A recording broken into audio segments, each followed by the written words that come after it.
Dobry wieczór Państwu. Good evening. Dawid. Tak. We've been waiting for the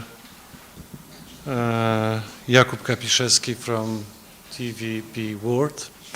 On behalf of the Rector of the SGH Warsaw School of Economics, I would like to welcome you warmly in SGH, our university. This is the 7th meeting of the Press Club. We started last year. We are meeting regularly, once a month. And this time we will have two guests. One is still there, Adrian Karatnycki, and his book, Battleground Ukraine. The format of our meeting is, as usual, a masterclass. So the experienced journalist Jakub Kapiszewski, TVP World is a channel broadcasting in English, as you probably know. And youngsters, 4 journalists, the students of SGH and Kosmiński Academy, they will be asking questions to Mr. Karatnycki. Mr. Karatnycki is a scholar, journalist, writer. He used to work for the Lane'a Kirklanda and syndicates helping the clandestine solidarity movement in Poland. Then his interest was also focusing on Ukraine. He was director of Freedom House. He was very much involved in helping Ukraine, describing Ukraine, understanding Ukraine, and also explaining Ukraine to American readers. So, of course, the book you can purchase here is, and ask the signature of the author, is for different audience than audience in Poland. But maybe during this debate, during this interview, masterclass, so they will be asking questions. Everything is recorded. We have some guests following what we are discussing here. We'll meet another time with this group of students. We'll see together how they performed. We'll discuss together what to do better. But in any case, I'm happy that, you know the secret, that it's very easy to become, being economist, becoming good journalist, but in different direction doesn't work sometimes. And I'm happy that this interview won't be as in the TV studio. It is rather the round table. I think you, with students, young students, I will introduce them to you. They are representing different backgrounds in terms of education, experience, and so on. It would be also the exchange among you and us, what is concerning the Ukraine and their Ukrainians, Ukrainian society, and their current situation. What is this group? So we have Dawid Bednarczyk. It is students' scientific club on geopolitics, if I'm not mistaken. Elżbieta Ambrzykowska. This club is for debating and public, addressing public. Then Daniel Zwarich, who happened to be also be Ukrainian among us. He's from the Club of Reconstruction, working on reconstruction of Ukraine, very dynamic one. And we have also Julia Sidonowicz from Kosmiński Academy.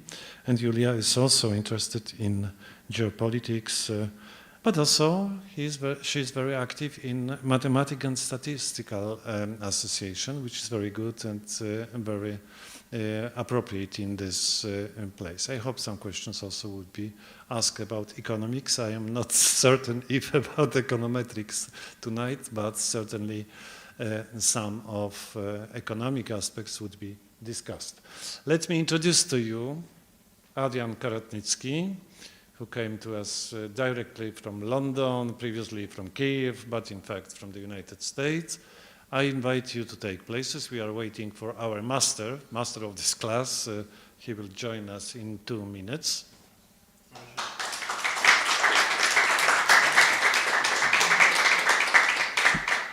So do you want me to start with a few prefatory Let us remarks? then book.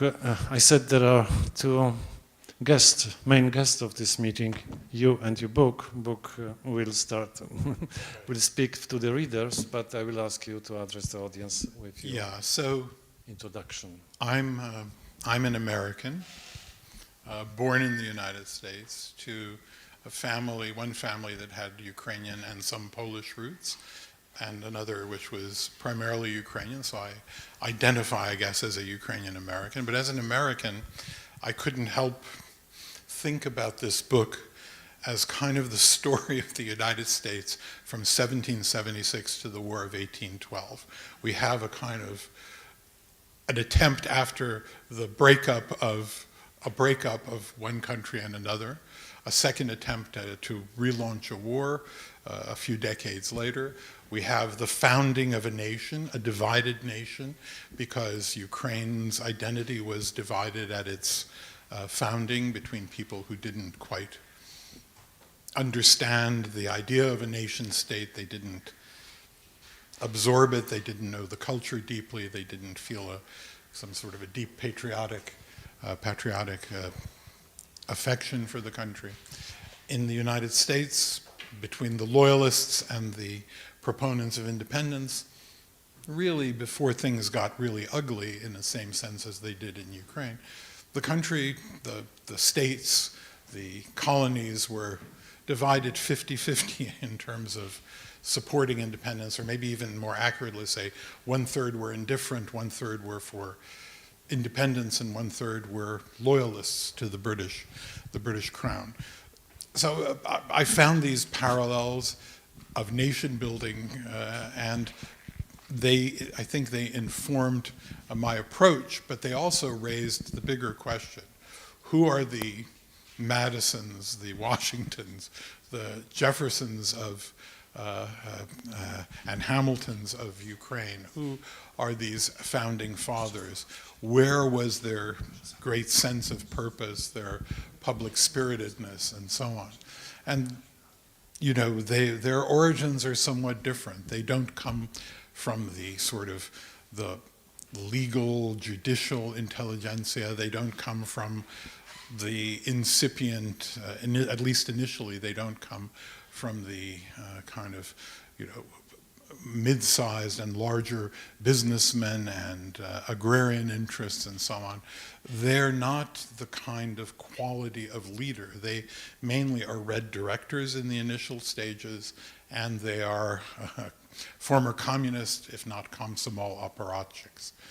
And so Ukraine begins without leaders who are deeply committed to the cause, who see calculation and their interest in acquiring power. But most of the impetus for independence and the meta-narrative of the Ukrainian state comes from the cultural intelligentsia, much of it dissident, some of it semi-official but kind of liberal, ex-communist, and from the streets and from the grassroots. And some of it, I think, derives some of its energy from Poland. In other words, the Piedmont of this initial wave of Ukrainian independence is Galicia. And in Galicia and in Western Ukraine, the emergence of solidarity in that brief, shining period of Solidarity's independence and the role of independent media, and then the Solidarity's fight in the underground, becomes very well known to people who watched television and listened across borders in Western Ukraine. So we are dealing with an important historical period, a period that surprisingly has not been written about. I mean, there are no real histories of Ukraine that cover this period. I thought that maybe on the 30th anniversary there would be a slew of books in Ukrainian and in other iterations. Surprisingly, they didn't come, and I know this is the only such book of its kind for the moment, and I hope that soon that gap will be fixed and that there will be different approaches to examining this period. But I think historically this is clearly the seminal period of the formation of a unified Ukrainian nation, and we can talk about it in our conversation. I don't want to preempt any of the dialogue and questions with you, but I just wanted to kind of set the kind of the framework in which I approached this mainly political history, but that includes aspects of, and then the other thing is the sort of the theoretical leitmotif that runs through the book. I already mentioned the importance of civil society and other sectors, the non-governmental, the non-state, and the I would even say economic players, because at the outset there was only the state and this nascent civil society. But Ukraine is really, I think, a heterarchy, and I make the case for why that is one of the reasons Ukraine preserves a degree of freedom and doesn't allow the consolidation of authoritarianism. And the hierarchy is that there are centers of influence and power, both within the state, but sometimes different branches are predominant. Sometimes the parliament and the political parties within it play a dominant role. Sometimes the president plays a dominant role.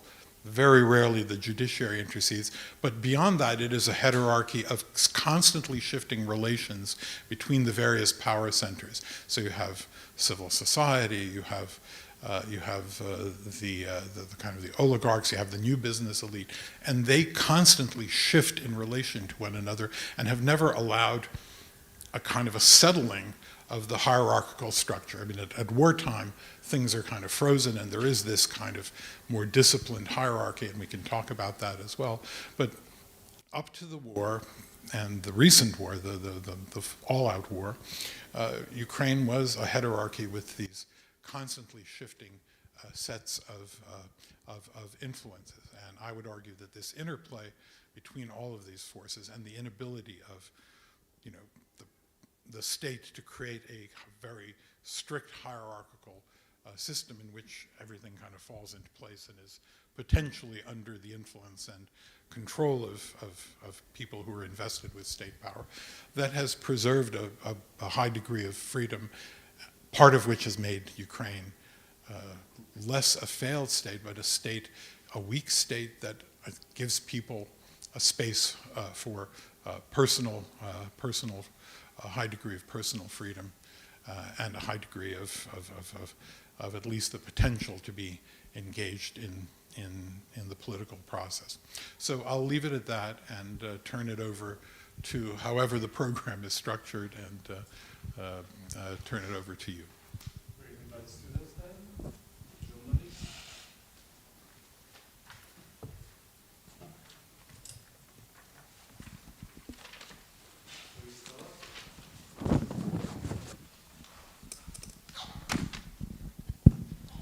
So, hello, Mr. Karatnycki. Thank you very much for coming to this event. And I would maybe like to start more casually, and maybe you could tell us a bit more about your recent trip to Ukraine, and what thoughts and impressions do you bring back to us?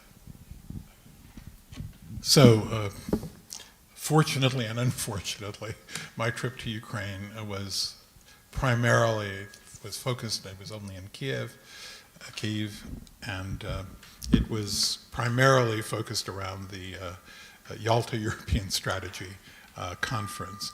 I've only been to Ukraine 4 times since the war began, and this time it was a very short visit, but it was revealing in a sense, because the conference, which normally was a place where, even though it has kind of establishment interests reflected in its composition, I had never seen a conference in which there was so little space for alternative views.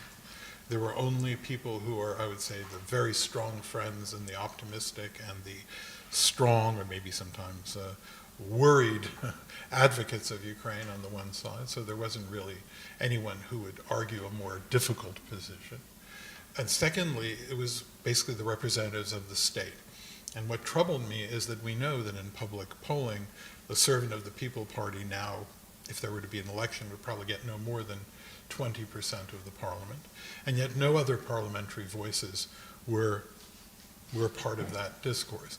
And so and this idea of, a uniform message, a very tightly controlled message, bothered me a bit, especially because I would say President Zelensky, who is no doubt a hero and an amazing wartime leader, is reported in one of his biographies by Simon Schuster to have been reading a biography of Winston Churchill on a train early in the war. But apparently he didn't learn the fundamental lesson that Churchill create a government that was a unified national coalition government.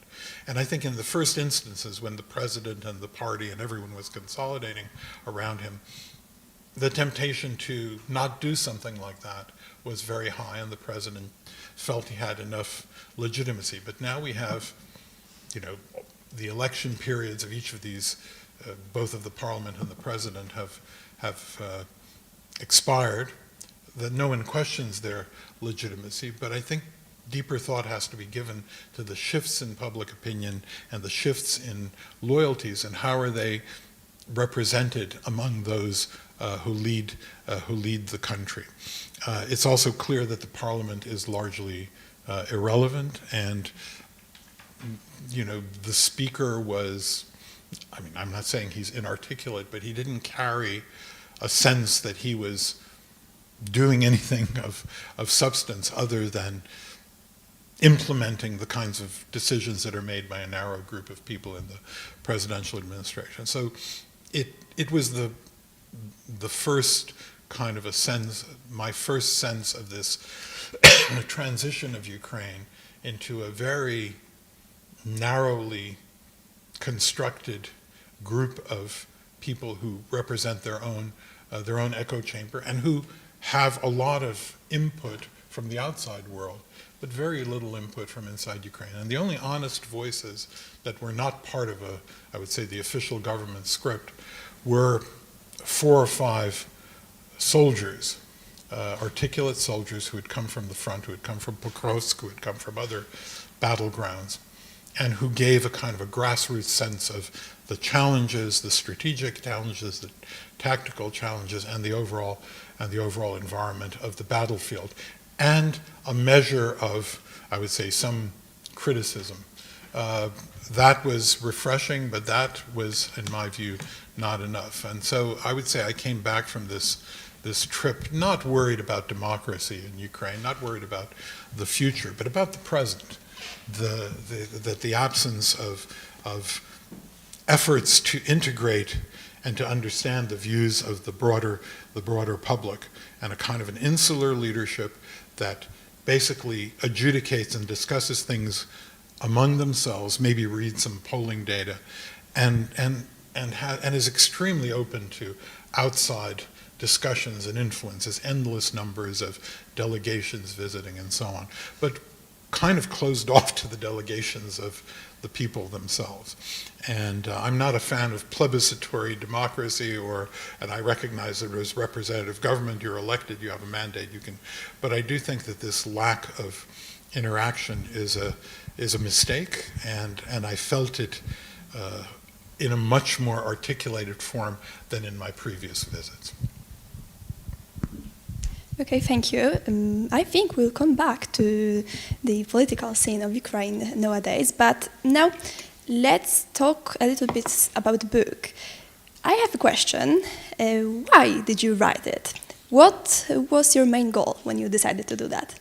Well, truth be told,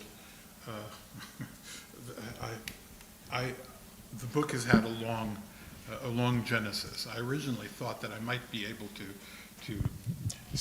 I might be able to finish it in time of the 30th anniversary of the Ukrainian state. Thank you. I felt there was a gap. There was nothing. I thought that there might be some other people that would fill that gap, and so I thought I was doing something that needed to be done because there hadn't been this history. There was a 12-volume or 15-volume history of Ukraine that ended up in around 2000, but it was edited by Volodymyr Litvin and by the Academy of Sciences, kind of a collective book. So not particularly helpful and kind of really boring text about the period since independence, and written with a kind of very establishmentarian Ukrainian bias. So I didn't see anything there that there was a niche. A fire in my home and COVID interrupted the literary process, so I missed the deadline. And then the war came, and that meant that I had already been up to the Poroshenko chapter. The book is organized around the presidencies. I was up to the Poroshenko chapter when the war came, but I realized that I needed to go back and Russia was always present in the book, but I wanted to kind of have a subtext of this tension between, as I say, the polarities that exist between the street and kind of new entrepreneurs and the old kind of oligarchic order, and then the lure and the influence of Russia and the East, and the influence of Europe, the United States, of the European Union, and the kind of tension around which the Ukrainian state formation has evolved. So I kind of rewrote it with that tension in the narrative as a kind of a theme that quietly works its way through. But basically it was because no one else has done it. And then the other thing is kind of I've been an eyewitness to all of these things for the last 35 years. And a very close eyewitness, which is to say, I've known most of the people I've known the religious, the cultural, the political, the civic elites of the country, good and bad. I met the bad guys as well as the good guys throughout this period, and tried to in some ways to understand them. As I indicated in the book, the moment the Orange Revolution was triumphant and the day after the inauguration of Viktor Yushchenko, I went off to Donetsk to have lunch with Renat Akhmetov. I wrote a piece, a profile of that discussion for the Wall Street Journal, but I was quite interested in what the other side would be doing and whether they would accept this, how they would behave, how they were positioning themselves, and so on. So so I felt I had interactions that gave more to the understanding than I would say than most historians and scholars would have. And also I had the longer view than most Western journalists, because Western journalists will cover Ukraine, but they'll cover it for 3 or 5 years. They're rotated out and they'll write their little book about how they see the past and the present purely from the period. And when I spoke with Serhiy Plokhy, as I mentioned in the introduction, he sort of said, there are books been written about Ukraine, but they're basically about the present moment, and then there's a little bit of history of what had preceded it. And they're only written from the framework of the present moment. He said, it's important to do a book which gives substantial time and balance to the entire period of the history since 91. And since I'm not a historian, I thought that was good advice from a popular historian and from a serious historian. And so all those things went into the shaping of the book. So thank you very much for these insights. And you've mentioned in your answer that the construct of the book is built around showing modern Ukrainian history through the prism of 6 presidencies. 6.1. Yes, and maybe you could tell us, in your opinion, who's made the biggest impact on the country's development? Yeah, well, in the sense that most of Ukraine's history was dominated by the rise of the oligarchic class, so that played a very substantial role in the media and the political environment. Kuchma in that sense, but in the sense of the spirit of the nation, I would say that a guy whose presidency is regarded as failed but retroactively has become more popular in the eyes of Ukrainians. It's, in a sense, Viktor Yushchenko, who brought back that kind of national democratic narrative. And I think that if we think about which way how Ukraine's identity has evolved, and even President Zelensky's understanding his own identity. It has evolved around something that very much resembles the founding, well, maybe not the initial documents of the Ruch, but the early documents of the Ruch Congresses of 1991-92, which tried to create a kind of an inclusive civic patriotism inflected by the idea of the kind of a Ukrainian cultural base. And in a sense, the country has gotten there with fits and starts.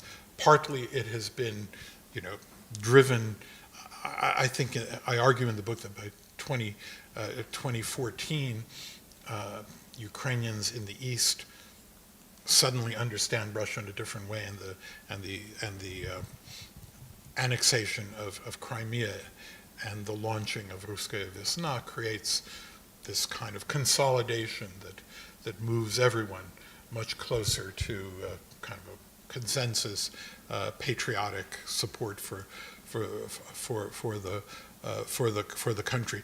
But what are they drifting to? They're drifting to these ideas that were present in the kinds of things that Chernovil and the Horin brothers and Lukyanenko and others, but less so Lukyanenko, he was a little bit more radical, but really Chernovil and his circle steered a kind of a pragmatic understanding that there were regional differences, a pragmatic idea that we have to move the country rather than to force the country. And these ideas, I think, they reach, this is where we are now. We are in a sense at the beginning. And the problem is that the wrong people had the levers of power and the right people had the ideas, but the wrong people had the levers of power. And today you have a kind of coming together inside the minds of many Ukrainians and inside the minds of, I would say, certainly the political elite. And as I think I write in the book about this rather embarrassing first visit that President Zelensky, as a newly elected president, makes to the book fair at the Mistecki Arsenal, and they ask him, "What books are you buying?" And he can only say, "I've bought a volume of Shevchenko." He knows nothing of what's going on in Ukrainian literature. He knows nothing of what's going on in Ukrainian culture. He even has that famous speech, which I criticize, that he gives on New Year's Eve, which sort of says, it doesn't matter whether when you celebrate Victory World War II Day, it doesn't matter whether, you're a patriot of you heroize the Red Army or the Bandera movement, whether you speak Russian or Ukrainian, et cetera, et cetera. We are all together, we all live in the same place, we all want good things to happen.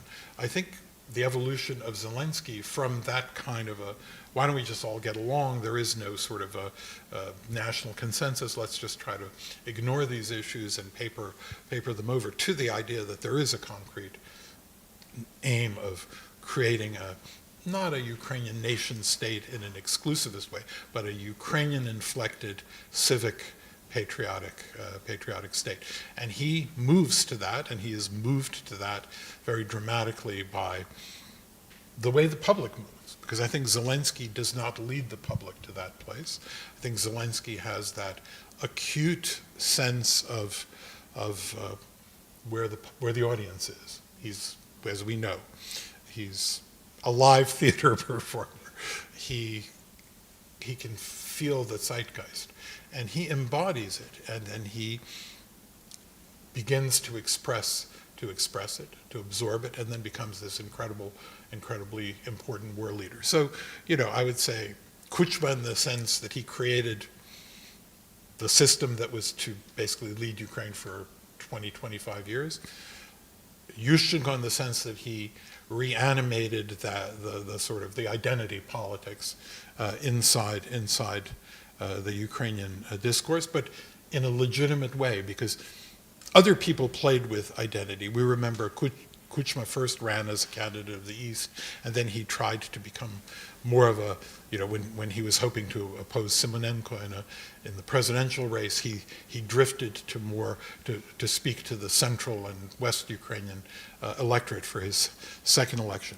But that was not, his heart wasn't there. He was doing this he was playing identity politics just to mobilize political power. But Yushchenko, I think, really believed in this stuff. And I think to this day, he is, to my mind, I don't want to say that no one else is a legitimate Ukrainian, but he is the only person who had a real kind of Ukrainian identity at the heart and soul of his being.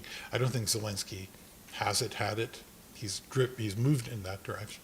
I don't think even Poroshenko had it. And not to speak of Yanukovych. Maybe Kravchuk had a little bit of a primitive Volinian sense of what this was about.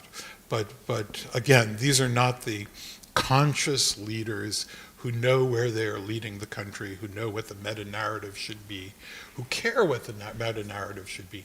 And because they don't care about it throughout these early years, that allows Russia to be encrusted in the brains of a substantial portion of the country.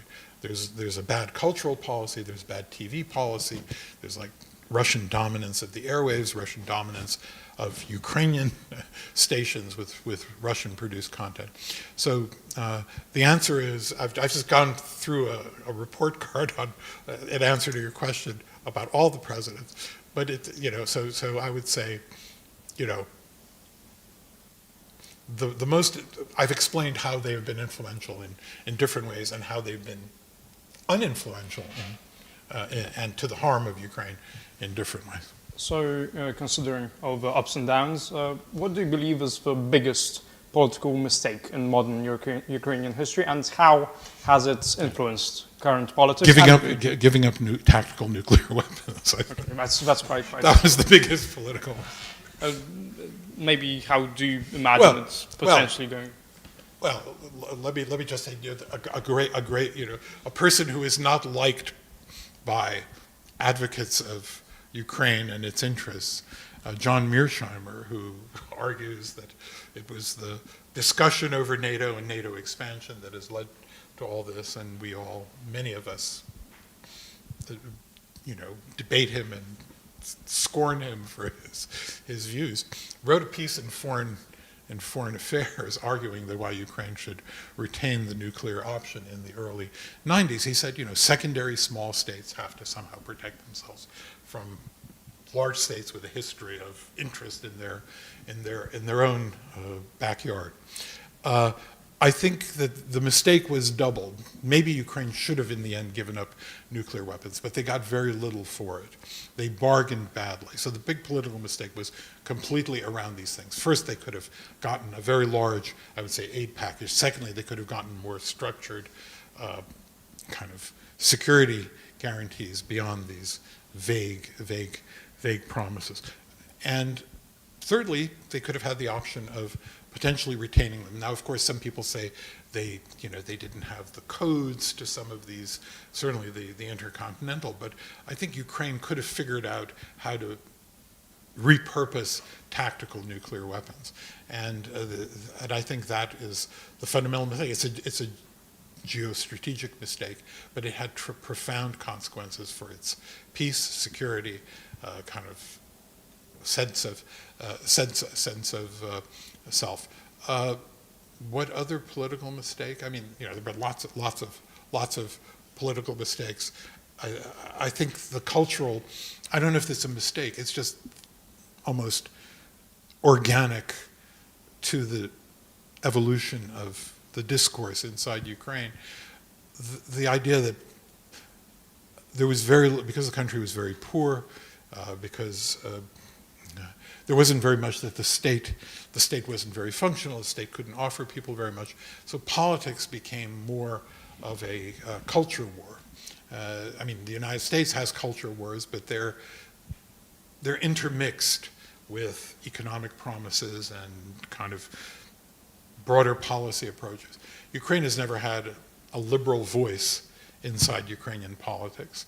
It's always devolved to the defense of the nation and of Ukrainian patriotism versus some kind of a vague, let's orient ourselves around Russia and the Russian market and protect the place of the Russian language and Russian civilization inside Ukraine. And that's how politics was played almost all the way through.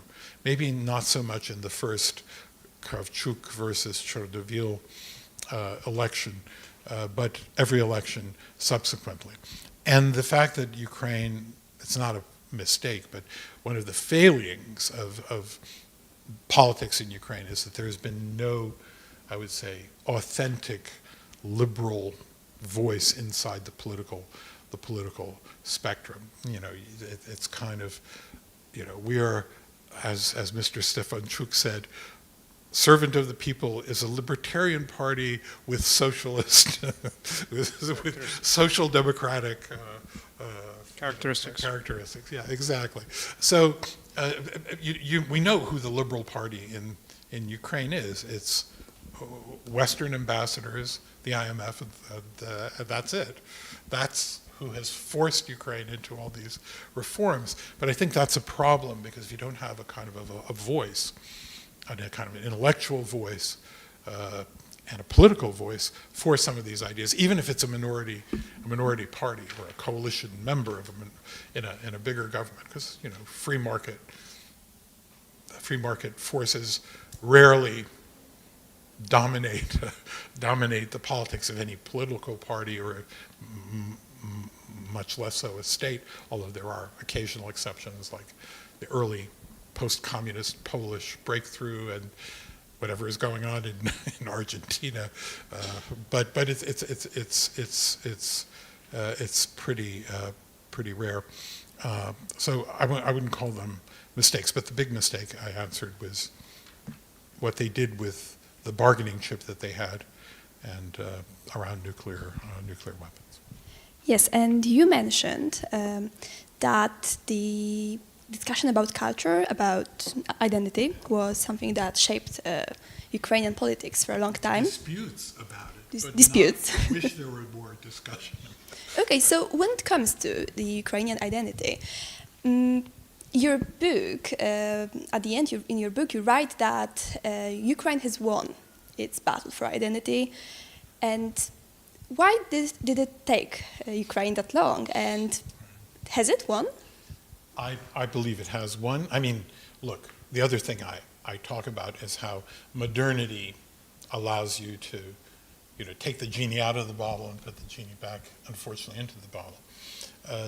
In the 19th century, whatever Russia's intentions were with the M's or Voluyev ukazes, people living on farms, barely literate, semi-literate, literate, people in the countryside could care less. The state had no way of reaching them. There were no media to reach them. They went to church, they heard Church Slavonic, but they spoke to themselves in their own language, they sang the same songs. Whatever culture there was, and books were kind of fairly limited. So the state has immense power, and the lack of this kind of awareness, it's okay to say Ukraine is not Russia, as Kuchma said, but did you do anything to deepen that sense when you were in power? And I would say he did very, very little, apart from, as the head of government, the head of state, wanting the institutions of the state to be respected, so a kind of a patriotism of loyalty to the president, of loyalty to the state. But I'll give you I think I mentioned it briefly, maybe I don't mention it, I can't remember anymore, but I had a conversation with a deputy prime minister of the Party of Regents. I came to him about another completely different issue, but I raised, I was doing something with Xerox, and it involved his overall responsibilities. But it was like 10 minutes on the business side of things, and then I had half an hour with him, and I sort of said, you guys really should take the narrative of whether Ukraine is Russian-speaking or Ukrainian-speaking, that the whole history of even Luhansk and Donetsk is also about people with traditions of trying to be, of being against the imperial center. And I referred to the lesser-known Cossack leader, Kondrat Bulavin, who was kind of like the Luhansk Mazepa. And I had a conversation with him and said, why aren't there monuments to this guy? Why aren't you using this narrative of away from Moscow, but even in that regional context? And he said, all of this history just separates us. All of this history is not usable. We can't use the UNR and the brief period of Ukrainian independence. We can't use nationalism. All we have are people like Prokofiev. We have people who were born in Ukraine who have influence over Russia. So all we have is these cultural figures who are understandable to both civilizations. And I said, I was warning him that you guys don't control your narrative. You don't control the information policy in your own fiefdom. And you should be building, okay, maybe it's a Russophone sense of national identity, and you're not doing it. He had absolutely no interest in pursuing that discussion. I should say that this is a country not controlling, not to say the national narrative, but not controlling the influence of an outside power, which has behaved in complicated and dangerous ways throughout Ukrainian history, because we remember the early fight over Crimea, where Russia even then and Russian leaders were pushing for an early separation of Crimea, and Ukraine gave additional autonomy to Crimea as part of the agreement, in addition to the long-term basing of Russian military presence on the peninsula. Then we had the various semi-territorial disputes, Tuzla. Then we had the effort to create the Commonwealth of Independent States and to create a common economic zone. So there was this constant effort by Russia to pull. And yet, to go back to this sort of identitarian thing, these guys they didn't get it. They didn't see the vulnerability. Yes, maybe some of them, I think, the simple answer and the easy answer is they were agents of Russia. But I think they were just people hopelessly unaware of the historical moment, hopelessly steeped in this, it was Kolesnikov, or is it Kolesnichenko, the deputy prime minister? He was a chocolate baron as well. They just didn't get it. They didn't think that identity mattered. They just had their own voters, and in the Donbass, it wasn't clear that these people were Russians. They were Soviet. Half of them were Soviet-oriented. Some of them were Russian-oriented. Some of them were just Donbass patriots. There wasn't a kind of a clear identity, and they didn't have a clear idea of how to steer it, except in the negative, except in attacking the sort of the patriotic narrative. So, in answer to your question, why didn't it happen? A lack of purpose, a lack of awareness of the threat, that not helping to shape your own educational, cultural, and information policy. All of those things can be blamed on the people who had custody of Ukraine for at least half of its period of statehood. So one could maybe paraphrase Voltaire, right? So even if these narratives didn't exist, one ought to invent them. So on that question, what do you believe that the main historical policy disputes that currently are also arising in Ukrainian foreign politics, what role will they play in the future of both the conflict and Ukraine as an identity? Do you mean vis-a-vis Russia, or do you mean Polish relations, I or mean, all of them? or potentially all of them, whichever you see as Well, most let important. me talk about, since I am in Warsaw. You know, I think that, let's put it this way, that the Bandera movement was a relatively small movement whose legend grew precisely because these guys were like tough guys. They were incredibly principled about sticking to the idea of Ukrainian independence, and they were demonized by the Soviets. So I think kind of anti-heroes, they became heroes for many people, and they became examples of courage, and many people who came to Ukrainian identity very late found these very strong conservative nationalist or reactionary nationalist voices, kind of models for their own you know, the formulation of their own culture of courage and of you know, of heroism, which has shown itself both on the Maidan and in the battlefield and so on. And Yushchenko also, his wife came out of a family that had roots in the Bandera movement, and she, I think, influenced him a bit on heroization. I think there's such a thing as usable history, and then there's such a thing as history. And the Bandera thing is complicated. I don't think he was purely, he wasn't a Nazi collaborator. He was a nationalist looking to maneuver. We're American-Soviet collaborators because they created an alliance, tactical alliance, to defeat the Nazis with the Soviet Union. I think the best thing that happened to the Bandera movement was that Hitler suspected Ukrainians because of the Ukrainian sharpshooters left the Austrian army and created their own formations, and Hitler had a bias against Ukrainians as traitors. So he didn't want them to be, and he regarded Slavs as Untermenschen, not to be part of many Slavs. So I guess he left the Catholic Slavs and the Protestant Slavs, such as they are, but the Catholics, like the Croatians, out of this. Poland was quite Catholic.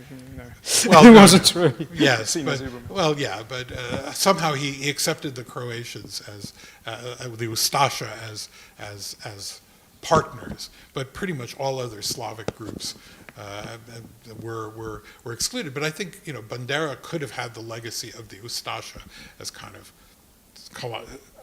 a regime that was, but Hitler didn't trust them. So when they declared independence, they became enemies. And then there was the order given to exterminate the OUN movement very early on after June 1941, when Bandera's group declared independence. That was considered to be a hostile, and that was the end of their collaboration with the Abwehr, although they kept trying to Bandera kept sending letters to Hitler saying, "Why can't we all get along?" But let me get back to the heart of the matter, and that is the Volyn events. And I think the Ukrainians are, in a sense, I will say the Ukrainians are right to respect the Ukrainian insurgent army, the UPA. But the Ukrainians are wrong not to differentiate that the northern UPA, under the leadership of Klim Savur, committed massive atrocities of the kind that you don't see on that scale in other places where UPA was working.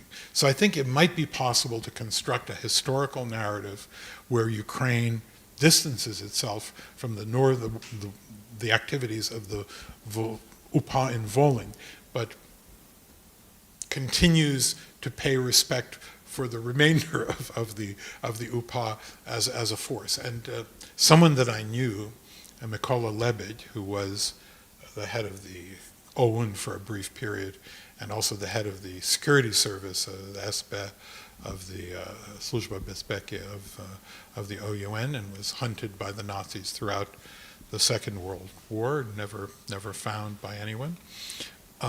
He opposed Savur's decision to launch a war against the Polish people in Volyn, and tried to rein him in. he did not prevail in this, but he was then the leader.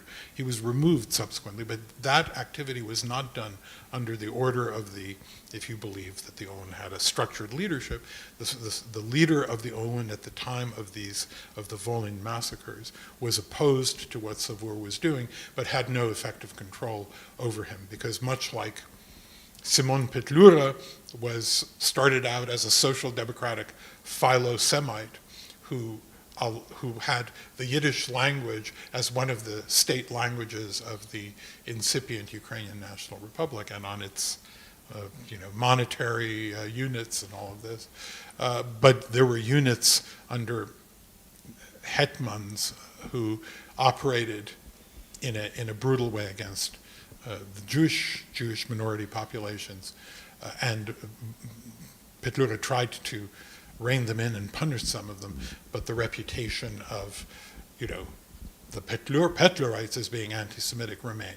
And I think that's a mistake. There is nuance in this, just as there is a mistake in blackening the entire UPA for the activities that were a combination of religious, ethnic, and political judgments by a semi-independent franchise operating in the northern part of the UPA territories. But do you believe that such a narrative that would, on some level, deal with the Volhynian massacre and so on, will be actually implemented in Ukrainian policy? I think it could be, because the people who are currently making decisions about Ukraine policy know nothing about this history. And so I think that, President Zelensky is, I think, completely open-minded on something like this.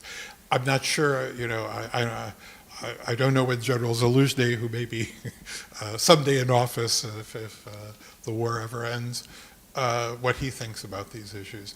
But I would say there is space for that kind of a narrative that would be, that wise leaders of Ukraine would, but that's separate from the idea of exhuming and paying respect to the victims. That should not stand in the way, no matter what the narrative is. But I think there is a place for an intelligent reformulation of the Ukrainian narrative that goes part of the way to address the concerns of many Poles. Thank you for the answer. Alongside with the politics, we have the economics that can contribute, the economic output can contribute to the identity. And so now I will be quoting. In 1990, Deutsche Bank predicted Ukraine would become the fastest growing post-Soviet republic. My question is, what went wrong? So what's the major factor that has contributed? We have to start with whether Deutsche Bank was right in the initial premise. But let's say Deutsche Bank was right. I do think that, I think all of us were wrong about what was going on in Ukraine. Not all of us, many of us. Many of us thought that this was a repetition of what had happened in Central and Eastern Europe. And we know that even in the best places where the transition went reasonably well, like Poland or the Czech Republic or so on, there were hiccups in the process. We remember the revanche when, in the aftermath of kind of solidarity and pro-reform governments and a right-of-center government, there was the return of the Lewica, right? Which held power for a while, like for several years. But in Ukraine, so the story of good people who bring down an old system, they come into power, and I think Deutsche Bank was thinking that this is a repetition of what is going on, and there'll be people who are going to promote free markets and so on. And I think what they didn't calculate, I think they were right about the kind of social potential of the country, but social potential in the presence of lack of resources, lack of external financial support, linked to the pressure on Ukraine to give up nuclear weapons, which is another important part of the story. I mean, money mattered. I was very active in the support of the underground structures of solidarity throughout the 1980s. I worked for the American labor movement then, and I remember we brought the head of the American labor movement brought the Speaker of the House, the heads of the various fiscal committees, and so on, and the majority leader, Tom Foley, and all of them around a table, and basically lectured them that George Herbert Walker Bush was planning to spend a few tens of millions of dollars to help all the East European countries after the collapse of communism. And he said, you have to make this billions. You have to make a commitment of hundreds of millions a year to help these countries early on. This is a crucial moment. They passed that legislation mainly because the key people in the House were David Obi, who came from one of two places where there's a Polish language newspaper. It was a guy named Dan Rostenkowski and a guy named John Dingle. They were all Polish-Irish Americans, but they controlled the budget of the Congress at the setting of the budget, and they were able to force upon Bush 1 this investment. Ukraine had none of those benefits. Russia was getting, as I write, I don't remember what the figures are, but on the order of magnitude of 8 or 9 times more per capita assistance, even in the early stages of the transition. Ukraine had no, I would say, technical advisory support because it was withheld. We're not going to give you anything. USAID isn't going to be spending money until all those weapons are out or until you make an absolute commitment. So for 2 or 3 years, Ukraine was dealing with hyperinflation. It was dealing with lack of technical expertise. And I think that started it. The other thing was that unlike Central and Eastern Europe, Soviet citizens were largely isolated from dialogue with the West. Many of the leaders of Poland spent a year or two at some Western research institute or at a university. Even people who were opposition figures like Professor Geremek were able to go to France every 5 or 6 years and spend a lovely 1 year communing with people and developing associations, similarly with people who would become kind of the people who would lead the economic breakthrough. They had counterparts, they had relationships.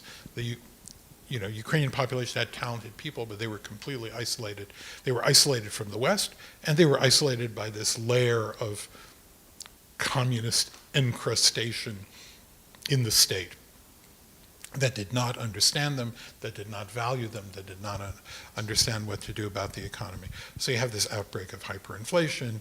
You have this, I remember, I think I even mentioned, it's very far from the Deutsche Bank, when you go to see a Deputy Prime Minister, Viktor Pinzenek, in his office, and he's meeting you in the Cabinet of Ministers, wearing a coat, there is no heating in the heart of winter in Kyiv in I think it was like 92 or 93, with the collapse of the currency, hyperinflation, barter trade coming. Barter trade creates kind of patterns of tax evasion, criminality, all these patterns. They become very encrusted. And then comes Kuchma, who tries to put this all together, and his idea is not to do away with it, but let's just make bargains with all the institutional players. So you're starting with a lot of impediments. And I think that puts Ukraine, it just moves it a little bit, but the further you go on, the more and more it veers away from, not to say that the Russian reforms worked out splendidly, but Russia could cover it up with this huge natural resource base. Ukraine really had to, it had to have techniques, it had to have information, it had to take its talented workforce and give it the skill set, and also to give it some space in politics and in the economy to do things, to do what Deutsche Bank predicted would happen. I think we see some of this dynamism that was inherent in the Ukrainian population in the last decade or maybe even 2 decades, because I think this really began with the Orange Revolution, which, as people like to say, was a revolution of the middle class and millionaires against the billionaires. And so Ukraine has been mustering its social capital, its social potential, and its creative potential, and I think it accelerated in recent decades. It even, had a life despite Yanukovych sucking out a lot of energy. So I think I've I've explained where the roots of this veering away from this, faster path of development, the mistakes that people made in their interpretations, and then once you have these interest groups, once you have these, these lobbies, or you have a state capture, or there's state capture by them, and then the state captures them, as in Russia. It's kind of, an oligarchic class develops, then Putin wants to be the oligarchic class that controls the other oligarchic class, and then you have this kleptocratic moment. And I think Yanukovych tried to do that. I think he tried to become a kind of I think he was attracted by the Putin model of vast accumulation of wealth through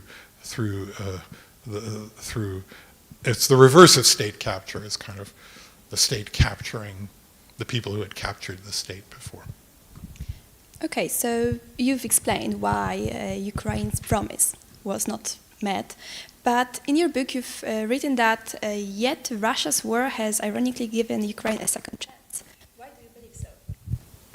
Well, I do think, well, first of all, it has accelerated the processes of cleaning out the oligarchic influence on politics and the media. Maybe under the surface there are some new forces that we're not aware of right now. I don't see them really, but I think that the oligarchs have been substantially diminished, both in terms of some of their assets having been destroyed or captured by Russian occupation, but also they're not really politically present in the state. There isn't any politics right now in Ukraine, which is hard for me because that's what I like to follow. But there's not much politics you can follow except maybe polling data and learning what the new political activists and political voices are, how they're maneuvering and how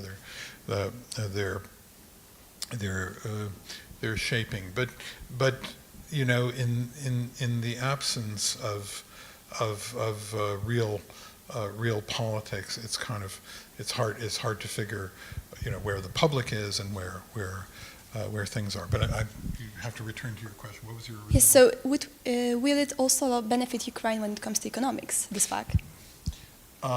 Well, the absence of oligarchy has both presents. I like to. There was a book that someone, I think Irving Kristol, wrote, not 3 cheers for capitalism, but 2 cheers for capitalism. It was a kind of a defense of a less than perfect but okay system. I would kind of define my attitude as 1 cheer for oligarchy, not 2 cheers or 3 cheers, but in a sense the fact that there was another set of power centers and that they were not all uniform, because oligarchs were at each other's throats and they allied with different political forces. So it wasn't like there was the oligarchic lobby. No, each one of them was pursuing his own rents and playing his own games, and someone else was trying to undermine him. So there's a lot of dynamism to this, but they're gone. So I think the media environment it creates a vacuum in the media environment, but what it also does is it creates a financial vacuum and an information vacuum.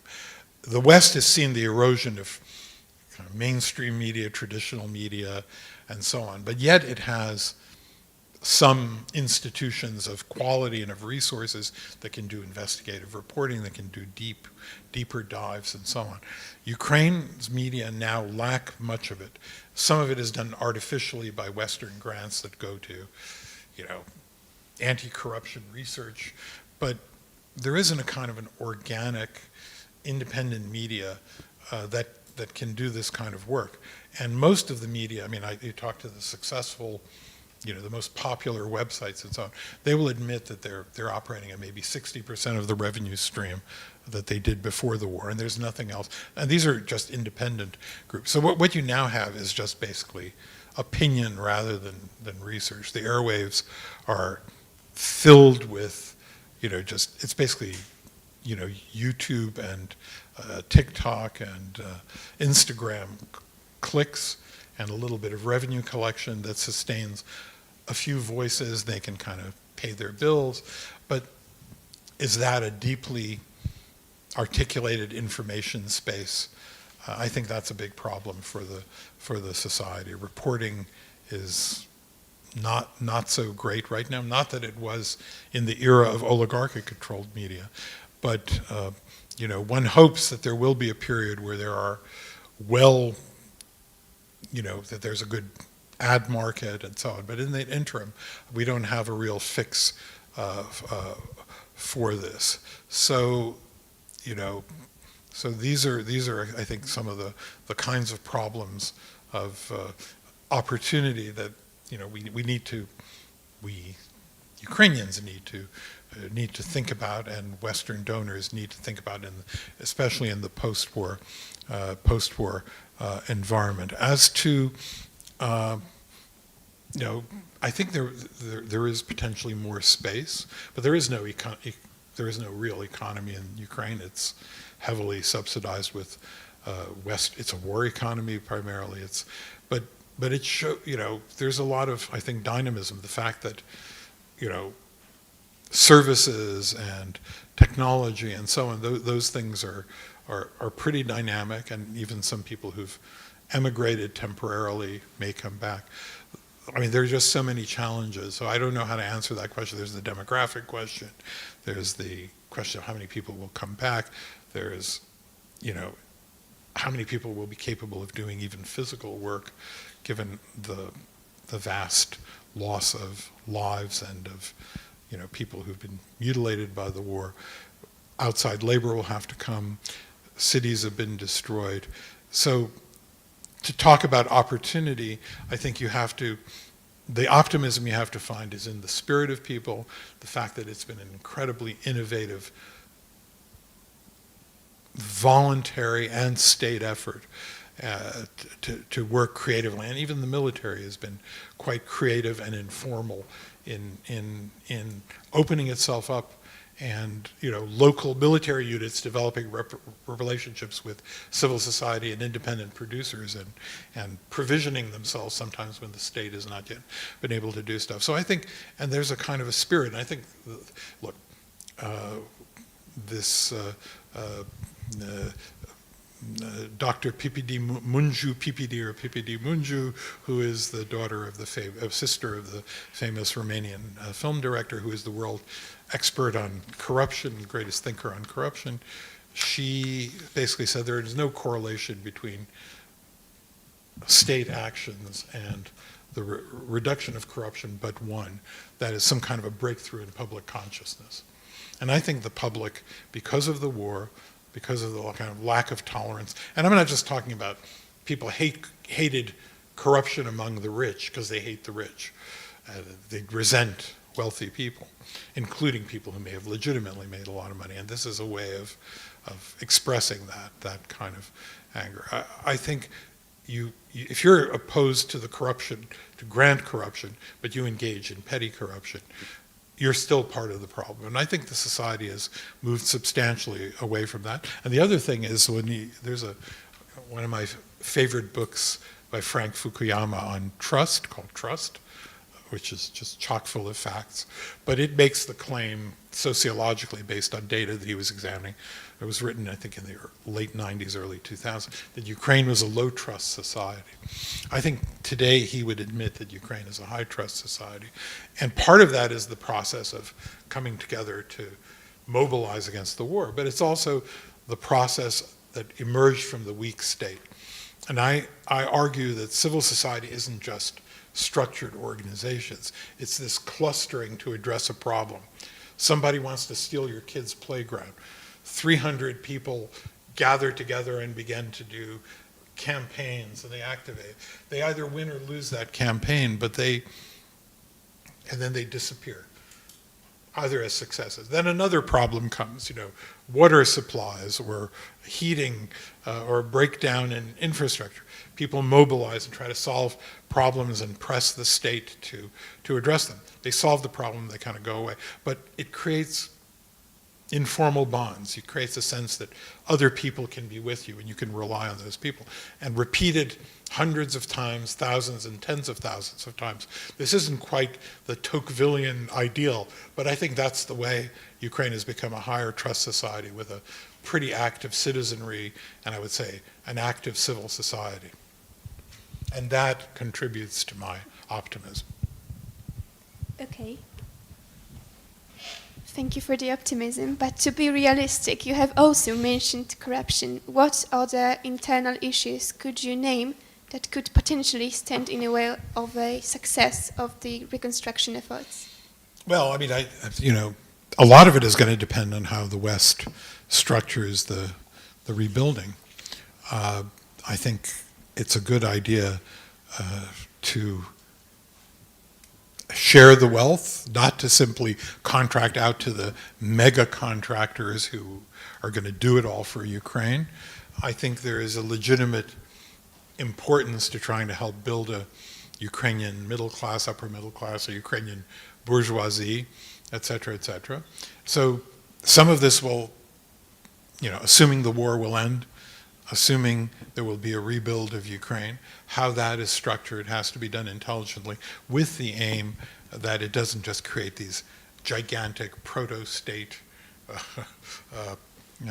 privileged players, but has deeper roots, and there's risk in contracting that way because there may be some corruption problems, there may be people who underperform, but I think it's still in the end worth it. And I think that the reason these programs could work is that I think there is enough active citizenry and there will be enough need to want to see this aid being put to purpose.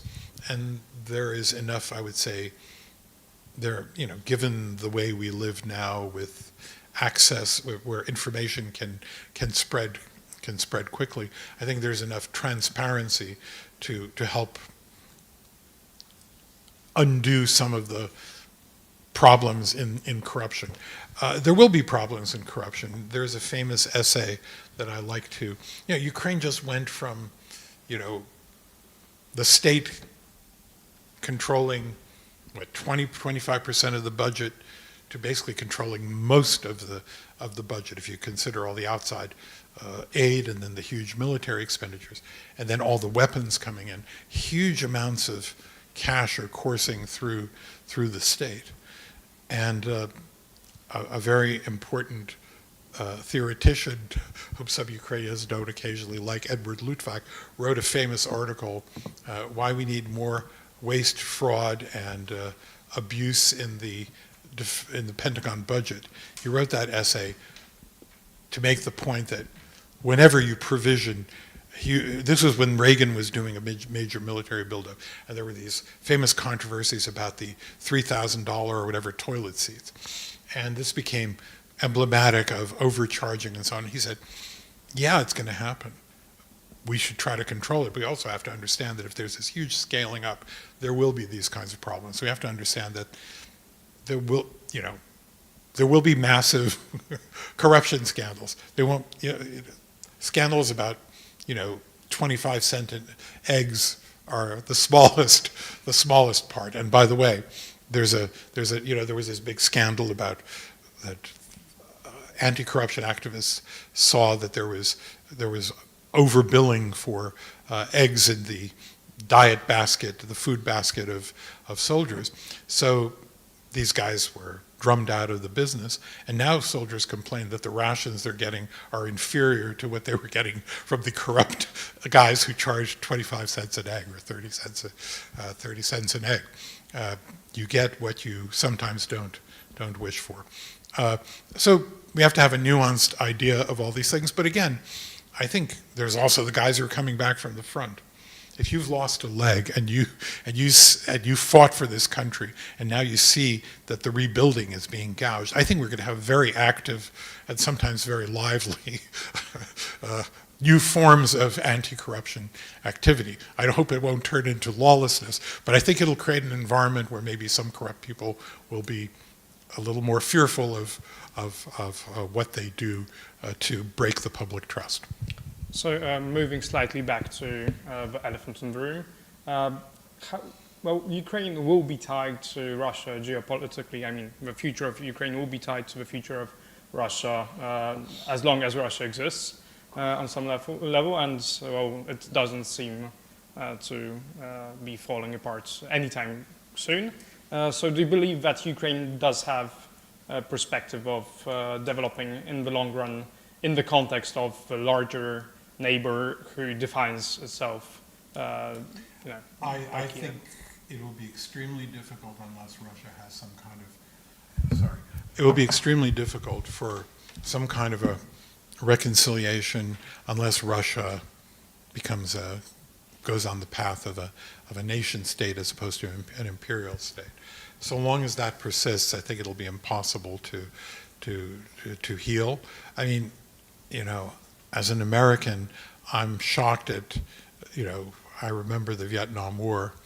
I'm shocked that Americans are warmly welcomed in Vietnam 40 or 50 years after the events, but I think it'll take several generations for there to be anything resembling normalcy. But the starting point of those 50 years will be when Russia becomes a non-imperial state. I think everything will be frozen, and Ukraine will be looking only westward and southward and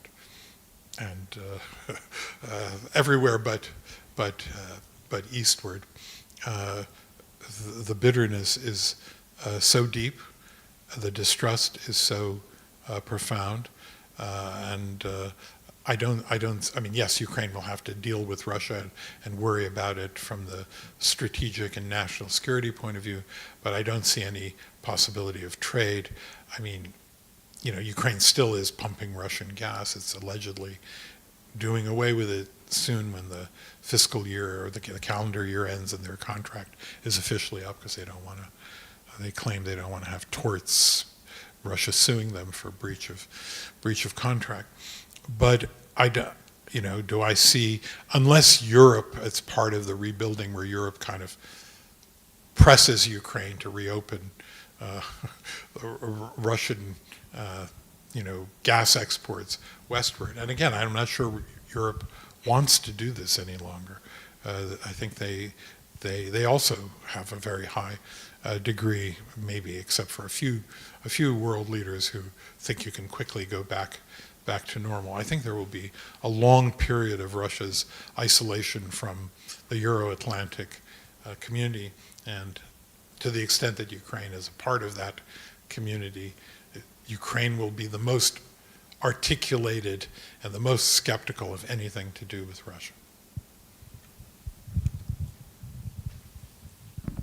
So I would like to follow up on what you said, that Russia would have to become this non-imperialistic state. And I would maybe like to represent this vision of a lot of Ukrainians. I think that we don't really believe that it's possible.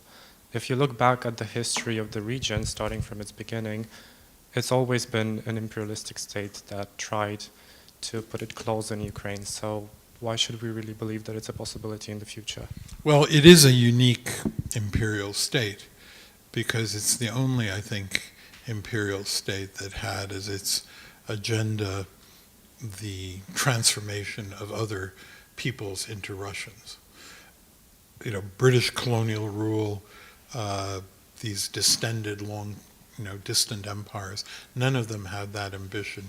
They had that ambition for Poland, as I like to remind people. Count Uvarov, the deputy education minister, who implemented reforms of the Russian education system, had a program of urusienia, of the Russianization of Poles, and he believed it would take 1 or 2 generations of educational policy to get Poles to give up their language and their identity and to be made into Russians. We may be in the middle of the second partition of Ukraine right now. I hope it is not. I hope that the West summons the will to stop it now. But we also may be facing a Russia that will try to do what Russia had the ambition to do with the Poles, which is, I think the state these days is intrusive enough and powerful enough to be able to crush Ukrainian culture among those people who remain in Ukraine. It was never fully attempted under the Bolsheviks, but I think Putin would attempt to eradicate Ukrainian except as an expression of some kind of occasional folkloric motifs inside, Russian. I would say I would not, eliminate Ukraine in terms of a high culture of education, of history, and all of that. And this is not, I don't think this was ever attempted on that kind of a scale by a modern state with all of these resources. So I don't see a happy future in terms of that relationship. I do think that Russia will continue with this ambition. I don't think there is enough of a center of gravity. I mean, in 1990, 91, there were a few people who had that vision, who thought that Russia could develop along the path of a nation state. They were like people who were around Yeltsin, like Galina Starovoitova and Gennady Burburis and a few others. And then there were people who like wrote the first constitution, raised the Russian tricolored flag in the Duma. There a handful, and there was a group called I think Demokraticheskaya Rossiya that had about 20% of the ruling coalition government. That was as big as that national democratic idea got. So 20% of the 60% that were in control, that was like 12%, they had like 12 or 15% of the parliament. And then that movement quickly, people like Lev Ponomaryov and, there were, but a very narrow group that didn't really make it and kind of disappeared very quickly. And obviously with Putin and the security services coming back in, those people were wiped off the political map and of the map of internal Russian discourse. And there's very little, I don't even see it I don't think it was very well articulated in the Navalny movement. I don't think it's deeply, I mean, people like Garry Kasparov, I think, get it, but he's a Baku-born, Armenian Jew. So he is very far from the authentic kind of Russian discourse, but he, among the voices of the Russian opposition, is the one who I think understands it and gets it. But he's a lone voice in a wilderness, and we don't see anything realistic coming. And I think even with a defeat, what is a defeat? Let's say Russia is stopped. Let's say Russia is forced into some kind of an agreement where Ukraine makes some gains and then is able to protect its sovereignty. But I don't think we're going to have an event like, the American occupation of Japan and the post-war control of the processes of, denazification in Germany, where the Allies were, at least in the western part of Germany, were in control of that process. So I don't think it's going to happen in anyone's lifetime. All right, let us reconnect with your optimism. And if you could draw one quality of each president of Ukraine, what would you draw to ensure the best possible version of its future? You want positive qualities? Well, if it doesn't Or align qualities, with its best success. Or just qualities? Could be qualities. So, kind of Kravchuk, kind of a wily, conniving, wheeler dealer. Kuchma, kind of a dark, pragmatic deal maker. Yushchenko, kind of a dreamer poet as president.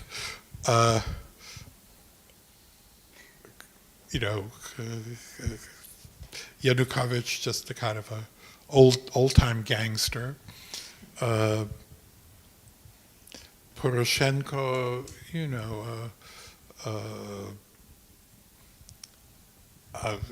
kind of a guy who's made it, a rich guy, a self-confident rich man, kind of like a poor man's version of Elon Musk. I think Elon Musk thinks he can do anything, and I think Poroshenko thought he could do anything. But he could do a lot of things, by the way, so probably so can Elon Musk, but he can't do everything. But Poroshenko, I think, foreign policy, economic policy, social policy, cultural policy, I understand it all. I'm the smartest man in the room. Zelensky just this feel for the public. So that's his greatest gift, because the public is in the right place, and he is with them, and he feels them, and he knows how to voice things. And I think he's had some very talented speechwriters, and but I think it comes from him, that intrinsic empathy and feel for the for the public mood. So thank you very much for our discussion and answering our questions. Is it all, or do we have? We are approaching that. Yes. There are some questions we can ask. I have to congratulate for this question about presidential golem. It would be maybe the title for this interview. Thank you very much. We went through identity, social capital, low trust, also some difficult problems in the bilateral relations. This history, political, social, economic, is fascinating. I would ask maybe our friend, the editor-in-chief of SGH magazine, to reconsider the possibility of printing this, some parts of this this fantastic interview. The questions asked provoked the beautiful answers. I think they were great. They were great questions, and you know, they're not all encountered in the book, unfortunately. But I wish I had you as my group of readers. I might have added some of the insights you were after into the text. So we learned a lot. In any case, not only those interviews, but also all the people here in this room. Thank you very much, Adrian. I think it's fascinating. This is, as you said, you were witnessing all the events you were referring to in your book and also in this interview. And it is of value because those people, they are 20, 22, 23 maybe, so they are so young, younger than Ukrainian independence, but still, let's hope they'll be witnessing of this independence being stronger, solid, and stable. Yeah, and I do think there's another answer to why I wanted to write the book. It was because I saw a lot of it firsthand. So it is, you know, as I say, most of the journalists who are there for just some period. Most of the diplomats who are there are only there for some period.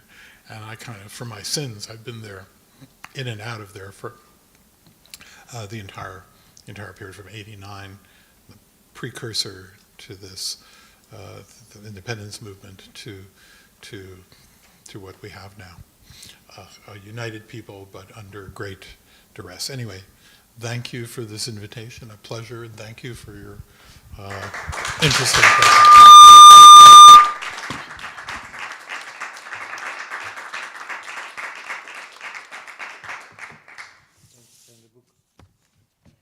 Just to sign that. Okay. Not to anyone in particular. Okay, but I have to have all your names.